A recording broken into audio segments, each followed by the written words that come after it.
आपल्या स्क्रीनवर प्रवीण आमरे कक्षामध्ये देखील भरपूर मोठ्या संख्येने प्रेक्षक आहेत. आज जिकडे नजर जाईल तिकडे प्रेक्षक आपल्याला पाहायला मिळतात. रेकॉर्ड ब्रेक गर्दी आहे, रेकॉर्ड ब्रेक गर्दी. आणि आजचे जे दोन्ही सामने दुपारच्या सत्रामध्ये आपण पाहिलं, ठाणे यंगस्टर विरोधात रायगड यंगस्टर, त्यामध्ये ठाणे यंगस्टर्स हा संघ मात्र जिंकला. आणि पार्किंग प्लॉट पहा संपूर्ण भरलाय.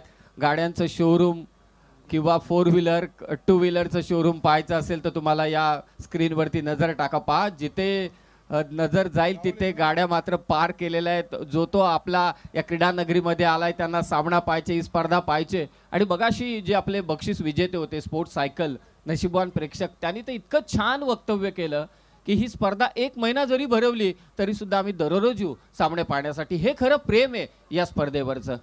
अगदी बरोबर आहे. प्रेक्षक उदंड प्रतिसाद त्यांचा पाहायला मिळतोय. पार्किंग प्लॉट पहा किती गाड्या लागल्यात, असं वाटतच नाहीये. एवढ्या वरून जवळपास 500 फुटावरून हे दृश्य टिपलं जात आहे. हा संपूर्ण पार्किंग प्लॉट, त्याच्यात बरोबर मागे आपल्याला पाहायला मिळतोय बदलापूर पाईपलाईन रोड. त्या रोडवरून या सर्व गाड्या आतमध्ये आल्यात आणि मोठ्या संख्येने ते प्रेक्षक आलेले आहेत. त्या सर्वांचं सहर्ष स्वागत.